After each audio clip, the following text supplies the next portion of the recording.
बिस्मिल्लाहिर्रहमानिर्रहीम। इय्याका नअबुदु व इय्याका नस्तईन।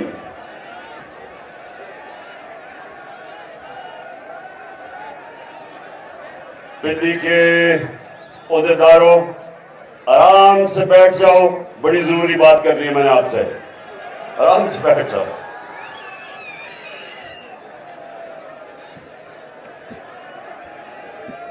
देखिए पिंडी, जो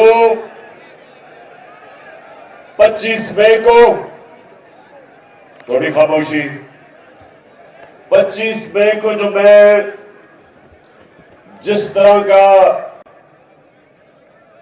अवाम का समुंदर पिंडी से आना था वो नहीं आया। जो मैं अपने पिंडी के टाइगरों से उम्मीद लगा के बैठा था, मुझे अफसोस से कहना पड़ता है कि उस तरह मेरी पिंडी की टीम नहीं निकली। और मैं आप उसको वजह बताता हूं, और इसके बाद जब मैं खत्म करूंगा मैंने भी आपसे एक ओहद लेना है। देखें, जलसे में अवाम चल के आती है, जलसे में तंजीम का बड़ा कम काम होता है। अगर अवाम के अंदर आपकी जमात की मकबूलियत हो तो जब जलसे का ऐलान होता है अवाम चल के जाती है। वो और बात है कि इनकी जितनी भी पार्टीज हैं, ये जो मर्जी, ये इनको कीमे के नान खिलाने पड़ते हैं जलसे पे लोगों को बुलाने के लिए, बल्कि उधर सिंध के अंदर तो पैसे देते हैं जलसों पे आने के लिए। तो हमें अल्लाह ने इज्जत दिया हमारी पार्टी को कि उसने लोगों के दिलों में डाला है कि ये वो जमात है जो इंशाअल्लाह पाकिस्तान में एक इंसाफ का निजाम लेके आएगी, इसलिए लोग आते हैं। लेकिन पिंडी और जो सारे इर्द गिर्द के मेरे जो ओहदेदार हो, ये समझ जाओ एक चीज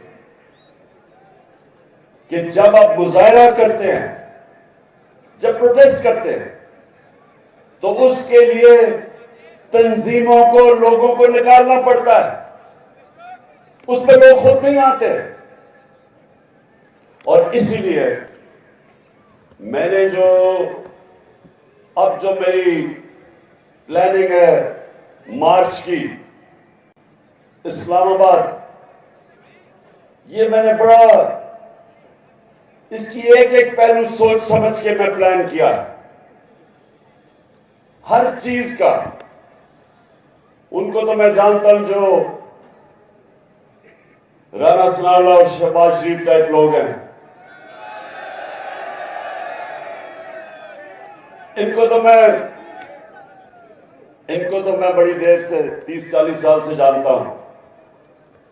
जो बुज़दिल लोग होते हैं, ये याद रखें, मेरी तहरीक इंसाफ के नौजवानों, एक चीज याद रखो, जितना बुज़दिल आदमी होता है उतना जालिम होता है। जालिम ही बुज़दिल होता है। दिलेर लोग जुल्म नहीं करते क्योंकि उनको एतमाद होता है अपने ऊपर।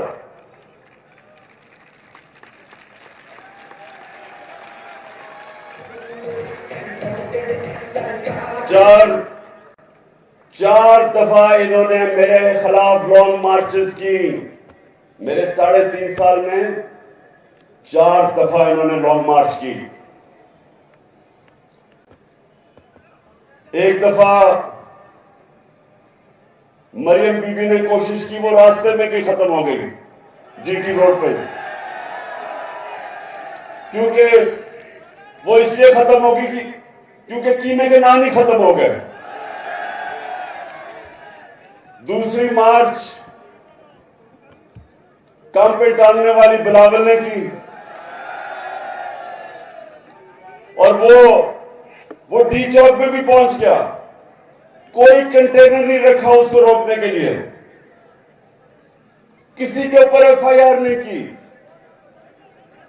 और 2 दफा मार्च की डीजल साहब ने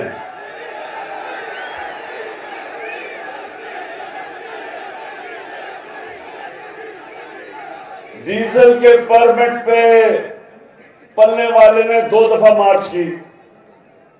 पूछे, पुलिस है, यहां पुलिस पिंडी की भी है, इस्लामाबाद की, पूछे कोई हमने उनको रोकने की कोशिश की?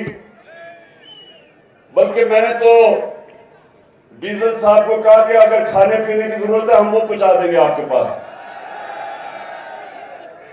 क्योंकि पिंडी हमें किसी से खौफ नहीं, क्योंकि अवाम हमारे साथ है, हमें किसी से डर नहीं है। लेकिन इनको हमारे से डर है। जब भी मैं मार्च का नाम लेता हूं तो काम पे टांगनी शुरू हो जाती है। अब इनको नहीं पता कि मैंने क्या करना है और मेरी टीम को भी नहीं मैंने बताया मैंने क्या करना है, क्योंकि मुझे मसला यह है कि हमारी हर जगह फोन टैप, टेलीफोन टैप, घर टैप, नौकरों को भी इन्होंने खरीदने की कोशिश की। अभी तो वो ऑडियो टेप निकल रही है कि प्राइम मिनिस्टर के ऑफिस में वो भी टैप हो रहा था। मैं अपनी एजेंसी से पूछता हूं कि क्या तुम्हारा ये काम रह गया है कि अपने ऊपर लोगों के ऊपर जासूसी करो?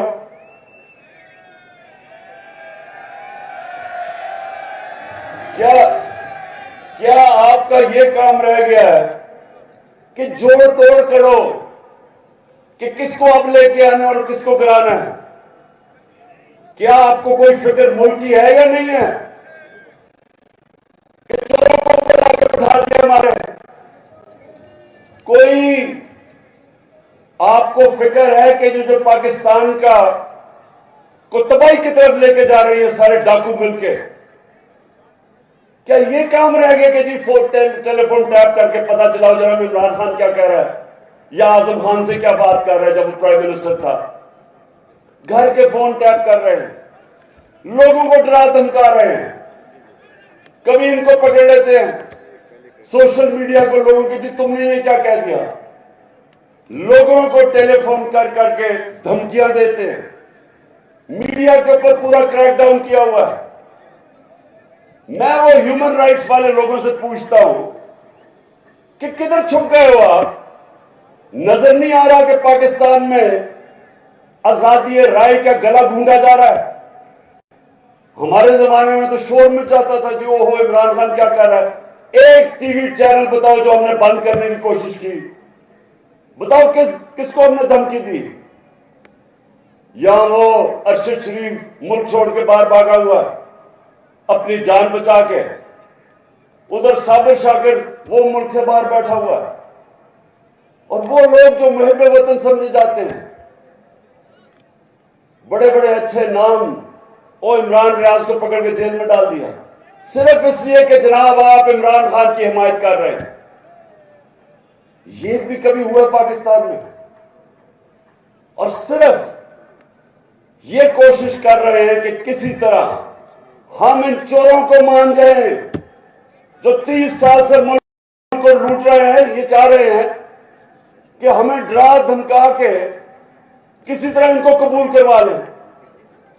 ये सुन लो, ये जो भी ये कोशिश कर रहे हो, ये चोरों डाकू और इनके हैंडलर, सुन लो, ये कौम नहीं तुम्हारी बात सुनने लगी, जो इनके साथ लगेगा। फिर से हैंडलर्स को बता रहा हूं कि जितनी मर्जी आप कोशिश कर लें, आप अपने आप को बदनाम करेंगे। कौम नहीं जाने लगी इन डाकुओं के साथ। कौम इनका मुकाबला करेगी और इंशाअल्लाह ये जो कप्तान का प्लान बना हुआ है मार्च का, ये मार्च, ये जो मर्जी प्लानिंग कर ले, प्लानिंग जो मैं कर रहा हूं इंशाअल्लाह पिंडी, अभी मैं दाब के ऊपर भी आता हूं, इंशाअल्लाह जो हम प्लानिंग कर रहे हैं, हमें पता है इन्होंने क्या करना है, इनको नहीं पता हमने क्या करना है।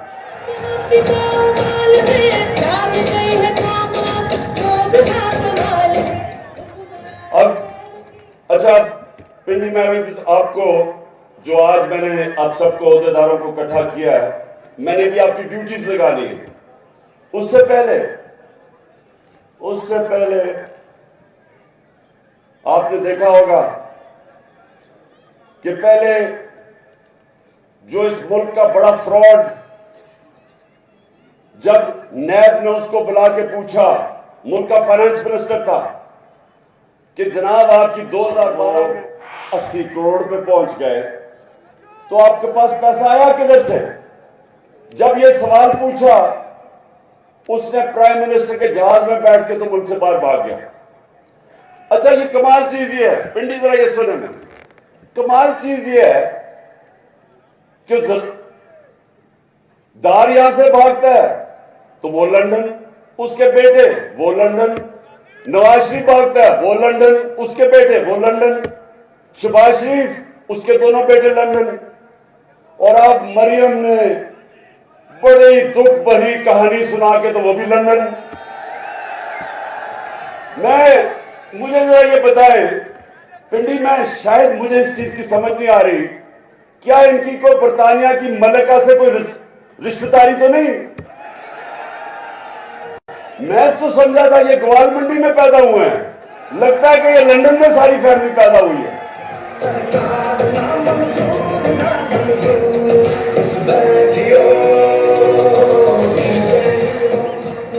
और मजेदार बात यह है कि वो जनाब लंदन में बैठ के अभी बाप बेटी ने प्रेस कॉन्फ्रेंस की है कि जी हमारे से बहुत बड़ा जुल्म हो गया, हमें जनाब हमारे पे नाजायज केसेस हो गए, हमारे से जी इंतकामी कार्रवाई ली गई।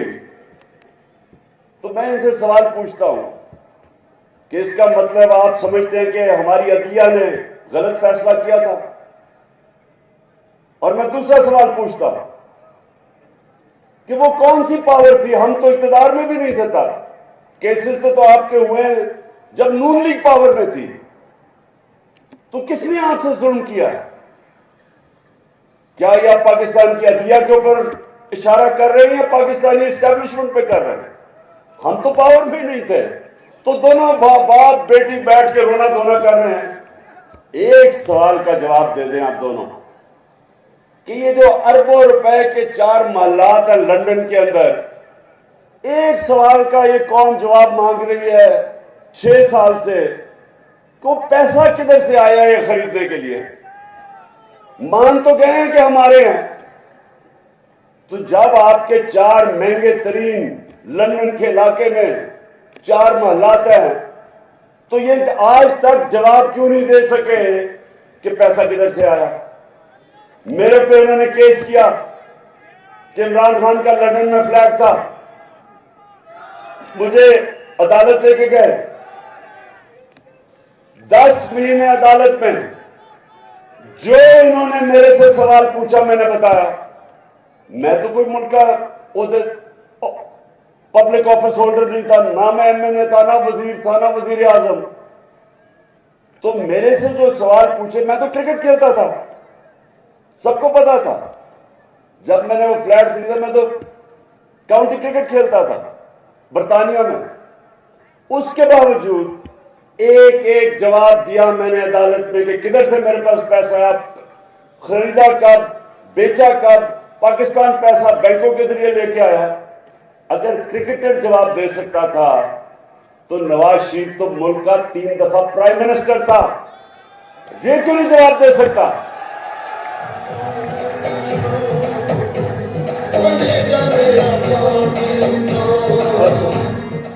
अच्छा, तो आप वहां बैठ के ओहो बड़ा जुल्म हो गया तुम्हारे से, और कह रही है कि मैं बेकसूर, क्योंकि अदालत में मैं बरी होगी, मैं बेकसूर हूं।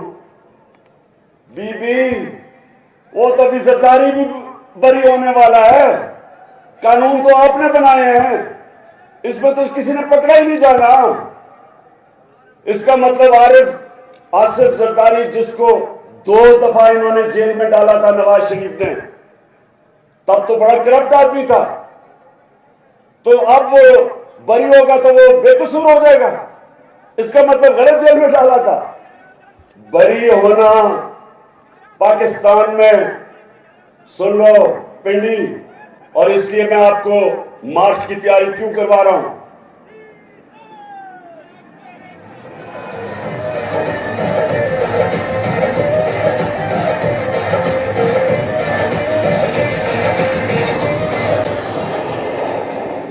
बेटी, इस वक्त जो इन्होंने कानून बना दिया, जो पाकिस्तान का ताकतवर डाकू होगा वो बरी हो जाएगा। वो पाकिस्तान के इंसाफ का निजाम में पकड़ा ही नहीं जा सकता। जिसको व्हाइट कॉलर क्राइम कहते हैं, इन्होंने नैब के अंदर वो तब्दीलियां कर दी हैं कि आज मैं ताकतवर हूं, मैं पैसा चोरी करूं पाकिस्तान से, हुंडी वाले से बाहर भिजवा दूं, कोई मुझे नहीं पकड़ सकता। इन्होंने कानून ही ऐसे बना दिए हैं। और कभी किसी मुल्क में नहीं हुआ कि असेंबली में बैठ के कानून बनाए जो उनको ही बचा रहे हैं। हर कानून बचाया कि इसके जो अमेंडमेंट किया नैब में, उसमें किसी में जरदारी बच रहा है, किसी में नवाज शरीफ, किसी में शायद खाकान अब्बासी, किसी में जो बाकी इनके सारे हैं। और कौन फंसेगा? सिर्फ बेचारे गरीब लोग पाकिस्तान में जेलों में जाएंगे। अब ये इन्होंने किया है। और ये जो निजाम है, समझ जाओ कि अगर ये चल गया, इस मुल्क का कोई मुस्तकबिल नहीं है, आपके बच्चों का कोई मुस्तकबिल नहीं है इस निजाम में। क्योंकि मेरे नबी सल्लल्लाहु अलैहि वसल्लम ने बहुत पहले, 1500 साल पहले कह दिया था कि जो कौमें छोटे चोरों को जेल में डालती हैं और बड़े डाकुओं को नहीं पकड़ती, वो तबाह हो जाती हैं। ये मेरे नबी ने 1500 साल पहले कहा था कि जो कौमें कानून नहीं कायम कर सकती, इंसाफ नहीं कर सकती, जेल जिस कौम में सिर्फ गरीब लोगों से भरे हों और ताकतवर डाकू सारे लंदन में बैठ के याशियां करें और मुल्क में वापस आए, हुकूमत करें, लूटें और फिर बार बार जाएं, उस मुल्क का कोई मुस्तकबिल नहीं है। इसलिए मैं अपनी सारी कौम को तैयार कर रहा हूं कि ये जो अब हम मार्च करेंगे, ये इंशाल्लाह पाकिस्तान की तारीख की सबसे बड़ी, पाकिस्तान की तारीख की प्रोटेस्ट मार्च होने वाली है। ये हम अपने आइन और कानून के बीच में रहेंगे। हमारा हक है पुरअमन एहतजाज, पुरअमन एहतजाज होगा। और इंशाल्लाह ये जो इस बारी हम इस्लामाबाद की तरफ आएंगे, राना सनाला, तुम और शहबाज शरीफ उल्टे भी लटक जाओ, कुछ नहीं कर सकोगे। अच्छा, अब पिंडी, अब सब ओहदेदार हैं, अभी मैं आपसे हल्फ लूंगा, लेकिन उससे पहले मैं आपकी सारी पिंडी की क़यादत को कहना चाहता हूं कि आपने हर ओहदेदार को पैम्फलेट्स देनी है हकीकी आजादी की। और ये जो पैम्फलेट्स हैं, ये आपने डोर टू डोर जाना है। आप सबने मेरे से वादा करना है कि आपने हर यूनियन काउंसिल में एक घर नहीं जो आपने नहीं छोड़ना, घरों में जाके आपने पैम्फलेट बांधनी है और आपने वहां लोगों को बताना है कि ये हम अपने मुल्क के मुस्तकबिल की पॉलिटिक्स नहीं कर रहे हैं, जहाद कर रहे हैं, मुल्क को आजाद करने की जहाद कर रहे हैं। तो आपने सबने मेरे से वादा करना है कि अब से लेके, थोड़ी देर में मैं कॉल दूंगा, अब से लेके कॉल तक आपने हर रोज अपने यूनियन काउंसिल के एक एक घर कवर करना है। एक डोर टू डोर जाना है। और मैं अपनी ख्वातीन को भी कह रहा हूं कि आपने भी सब ने पूरा प्रोग्राम बना के कोई इलाका नहीं छोड़ना आपने। और आप हैरान होंगे, लोग आपकी इंतजार कर रहे हैं, कौम तैयार बैठी है, आपकी मुंतजर है। वो चाहते हैं कि पार्टी की तंजीम उनको लीडरशिप दे और वो लीडरशिप आपने देनी है। और मैं अपने सारे एमपीज को, एमएनएस को, आपने सिर्फ और सिर्फ अब पिंडी में रहना है और आपने लीड करना सबको। लीडरशिप का काम है। मेरे एमएनएस और एमपीज, आपका काम है कि पूरा पिंडी और इसके इर्द गिर्द जितने भी इलाके हैं, सारे जो यूनियन काउंसिल, सब कवर करने आपने। मैं अपने ऑफिस से, चेयरमैन के ऑफिस से, मैं हर रोज मॉनिटर करूंगा कि किसकी क्या परफॉर्मेंस है। जो परफॉर्म करेगा वो इस पार्टी में ऊपर आएगा, जो परफॉर्म नहीं करेगा, जो इस बार परफॉर्म नहीं करेगा, मुझे ये ना कहना कि जी मेरे से ज्यादती होगी जब टिकट देने का वक्त आएगा। मैं फिर से कह दूं, ये पॉलिटिक्स नहीं हो रही, ये आपके मुल्क के लिए जहाज लड़ी जा रही है। और मैं सारे फिर से अपने, आमिर क्यानी आपकी ड्यूटी है, आपसे मैं हर रोज पूछूंगा कि कितना एरिया कवर किया आपने, क्योंकि वो वक्त अब बड़ा करीब है जब मैं अनाउंस करने लगा हूं। और उससे पहले मैं आपकी तैयारी पूरी देखना चाहता हूं।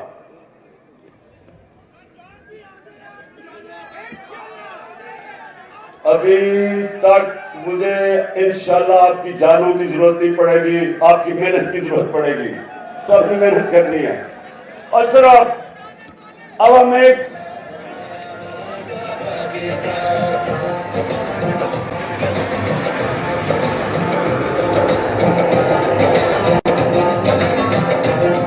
लिख लिया, कितनी भाई करेंगे हल पाएंगे।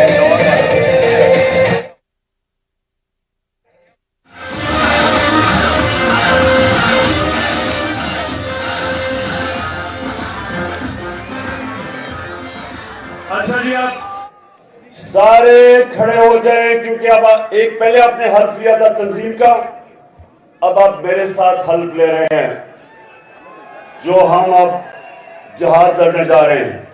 शिबली जी सर, हाथ ऊपर। मैं अल्लाह को हाजिर नाजिर जानकर, अल्लाह को हाजिर नाजिर जानकर ये हल्फ उठाता हूँ ये हल्फ उठाता हूँ कि मैं पाकिस्तान के आईन की मैं पाकिस्तान के आईन की हमेशा पासदारी करूँगा, हमेशा पासदारी करूंगा। और ये कि मैं इस हकीकी आज़ादी के लिए, इस हकीकी आजादी के लिए अपने लीडर इमरान खान के साथ इस जिहाद में उस वक्त तक खड़ा रहूंगा जब तक हकीकी आज़ादी हासिल नहीं कर देते। हकीकी आजादी हासिल नहीं कर सकते। अल्लाह हम सबका हामी और नासिर हो। अल्लाह हम सबका हामी और नासिर हो। शुक्रिया। अच्छा पिंडी, अभी आपने हल्फ लिया ऊपर वाले के सामने, आपने मुझे मायूस नहीं करना और मेरी अब आपसे इंशाल्लाह मुलाकात होगी मार्च के ऊपर। पाकिस्तान जिंदाबाद।